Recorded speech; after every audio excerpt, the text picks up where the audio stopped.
Giriya my friend Giriya, તું નહીં માને દોસ્ત, આજે સવારથી હું તને યાદ કરું છું. મને થયું જ આજે સવારથી મારી ડાબી આંખ ફરકે છે, કંઈક મુસીબત આવશે અને તું આવ્યો. થેન્ક યુ દોસ્ત, પણ આ વખતે મુસીબત નહીં, એક સોલિડ સ્કીમ લઈને આવ્યો છું. પાણીમાંથી પૈસા બનાવવાનો ધંધો.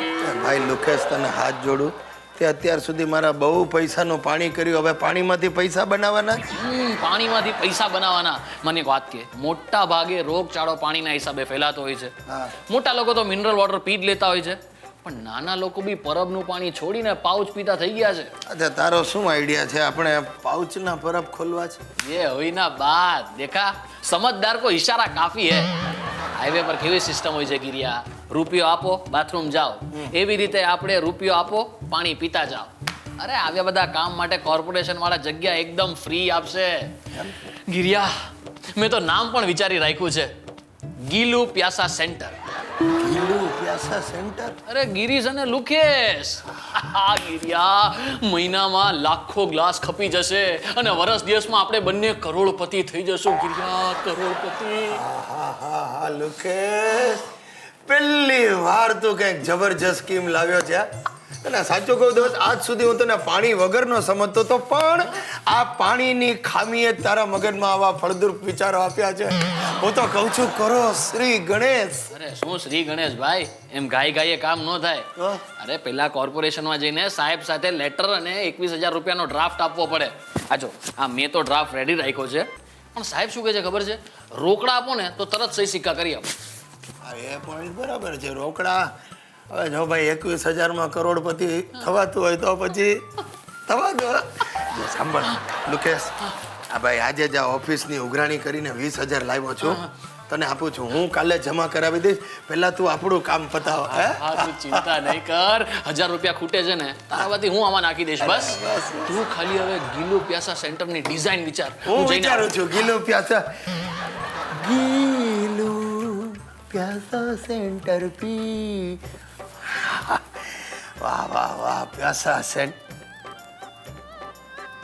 ભાવનગરમાં 12 જણા મુંડાયા, મિનરલ વોટરની બાટલીઓ વેચવાને બાને અમદાવાદના એક ગઠિયાએ 12 જણાને બાટલીમાં ઉતાર્યા. એની જાતને લુકેશ, આજકાલના છોકરાઓ મોટાઓનો વાદ લેવા માંડ્યા છે. મોટાઓ જે કરે એ જ એમને કરવું છે. ના ના ભાઈ, સારો વાદ લેતા હોય તો વાંધો નહીં, પણ આ માણસોને જે ઊંધું છે, ખોટું છે, એ જ કરવું છે. આ મારો હિતિયો હમણાં 2 દિવસથી સત્યાગ્રહ પર ઉતર્યો છે. મને કહે છે કે મને નવી બાઈક અપાવો, નહીં તો હું આ મરણાંત ઉપવાસ કરીશ. બોલો, આ સોસાયટીના ગેટ પાસે શેતરંજી પાથરીને બેઠો છે, દર 5-5 મિનિટે ઊભો થઈને નારા લગાવે છે, ગિરીશ કુમાર હાય હાય, ગિરીશ કુમાર હાય હાય. સાહેબ, મારે તો સોસાયટીમાં મોઢું બતાવવાનું ભારે થઈ ગયું છે. નપાવટ હમણાં મને મળવા આવવાનો છે વાટાઘાટ કરવા માટે. થાકી ગયો છું આ આતંકવાદીથી બાપા. ગિરીશ કુમાર, શું વિચાર્યું? એ ડોબા, વિચારવાનું મારે નહીં, તારે છે. બાપા સામે આવા ત્રાગા કરતા તને શરમ નથી આવતી? આ ત્રાગા નથી, આ સત્યાગ્રહ છે, સત્યાગ્રહ. બાપુ ચિંધ્યો માર્ગ, સત્યાગ્રહ. અરે સકોરાનો સત્યાગ્રહ છે, આ તારો દુરાગ્રહ છે. ઇતિહાસ, આપણા ઘરમાં બાપુજીના વખતનું સ્કૂટર પડ્યું છે ને, છતાં તારે બાઇક લેવી છે. એ મારો જન્મસિદ્ધ અધિકાર છે અને એ મેળવવા હું દેહ ત્યાગ કરવા પણ તૈયાર છું. હવે રેવા દે, બાથરૂમમાં વંદો જુએ છે અને તારો જીવ નીકળી જાય છે. દેહ ત્યાગ કરવા નીકળ્યો છે. ખોટી ધમકીઓ ના આપ નબળા. આ ધમકી નથી, આ જાગૃતિ છે. ઇન્કલાબ જિંદાબાદ, કરેગે યા મરેગે. મારી જ નાખીશ તું અમને, અને અમારું કરી જ નાખવાનો છે તું. તારાથી કાંઈ થવાનું નથી. આ ચળવળમાં હું એકલો નથી. બાપના અત્યાચારોનો ભોગ બનેલા 5 છોકરા અને 2 છોકરીઓ મારી સાથે છે. જો તમે ના પાડશો તો અમારું આંદોલન વધુ ઉગ્ર બનશે. એ ડોબા, આંદોલન ભ્રષ્ટાચાર સામે હોય. મેં કયો ભ્રષ્ટાચાર કર્યો છે? હા, તને જન્મ આપ્યો એને ભ્રષ્ટાચાર ગણતો હોય તો કર આંદોલન, જા. બોસ, જરા વ્યાજબી વાત કરો.